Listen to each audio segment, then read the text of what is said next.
ओम नमः शिवाय। नमस्कार मित्रांनो, तुमचं स्वागत आहे। तुम्ही आलाच आहात तर या युगाचा शेवट करूनच जा, कारण मी आज तुम्हाला कलियुगाचा शेवट कसा होणार यावर सविस्तर बोलणार आहे। या व्हिडिओमध्ये तुम्हाला असं काही ऐकायला मिळेल जे तुमच्या कानावर कधीच पडलं नसेल। मी आशा करतो की तुम्ही नक्की अंत करूनच जाल। चला मग या अंधारलेल्या युगाच्या गाडीत बसून सवारीला निघूया, जोपर्यंत अंत होत नाही।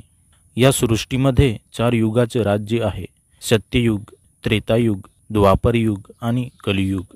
या 4 युगांपैकी 3 युग आपण पलटून गेलोत आणि आता आपण कलियुगामध्ये आपलं पाऊल ठेवलेले आहे। जरा हळूच।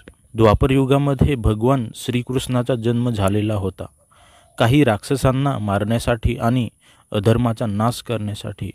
त्यांनी त्यांचे कार्य पूर्ण केलं आणि तो या जगातून निघून गेला आणि लगेच कलियुगाची सुरुवात झाली।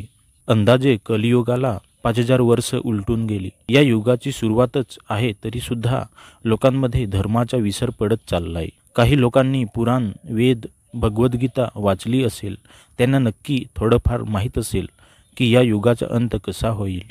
कलियुगाचा अंत होण्याआधी पृथ्वीवर अनेक बदल घडून येतील। आपल्या समाजामध्ये जमिनीवरून भांडणं निर्माण होतील, भावांभावांमध्ये झगडे निर्माण होतील, स्त्रियांवर मोठ्या प्रमाणावर अत्याचार होतील, बालकांची हत्या, आपले आईवडिलांचा आदर करणे विसरून जातील, आजी आजोबांना घरातून हाकलून लावतील, गुरुजनांचा अपमान होईल, लोक मंदिरामध्ये जाण्यास विसरतील, धन दौलतीवर लोकांची नजर असेल, देवाची पूजा अर्चना विसरून जातील, मानवाच्या जीवनशैलीत खूप मोठ्या प्रमाणावर बदल होईल। लोक आपल्या आहारामध्ये मांस, मद्यपान आणि अश्लीलतेच्या मार्गावर अडकतील, समाजामध्ये मोठ्या प्रमाणात अधर्म पसरेल आणि असाच माणसांचं राज्य असेल।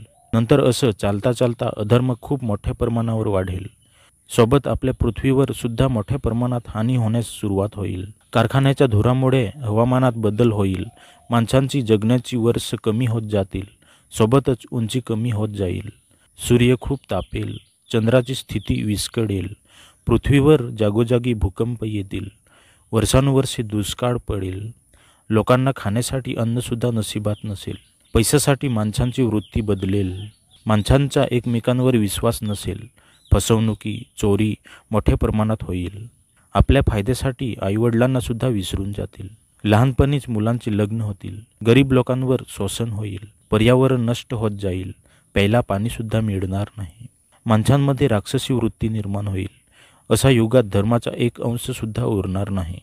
मग एक वेळ अशी येईल की धर्माचे रक्षण करण्यासाठी भगवानाची गरज भासेल। मग भगवान पृथ्वीवर जन्म घेईल, तो असेल भगवान कल्की। त्याचं तेजस्वी रूप असेल, तो खूप ताकदवर असेल। त्याचा जन्म भारताचे संभल नावाच्या गावात होईल। त्याचा वाहन असेल घोडा आणि हातात तलवार, एक तेजस्वी रूप। नंतर अधर्माचा नाश करतील, पृथ्वीवर खूप मोठ्या प्रमाणावर युद्ध होईल, देशादेशांमध्ये युद्ध हे अणुबॉम्ब, मिसाईल वार होतील, पृथ्वीवर सगळीकडे हाहाकार निर्माण होईल। कल्की अधर्माचा नाश करेल, पृथ्वीवरील जीवसृष्टी हळूहळू नष्ट होत जाईल, 80% माणसांचा मृत्यू होईल, धर्माचे पालन करणारे लोकच जिवंत राहतील, पृथ्वी पाण्यात बुडेल, जी लोक जिवंत असतील त्यांना कल्की कैलासाच्या दिशेने घेऊन जाईल आणि त्या लोकांना जन्माचे बीज सोपवून निघून जातील। नंतर पुन्हा सूर्य उदयास येईल, हळूहळू जीवसृष्टीला सुरुवात होईल, पृथ्वी हिरवीगार होईल, सगळं जीवन नव्याने सुरू होईल। या जगात सत्य बोलणारे लोक असतील, एकमेकांवर विश्वास ठेवणारे, धर्माचे पालन करणारे आणि देवावर अटूट विश्वास ठेवणारे।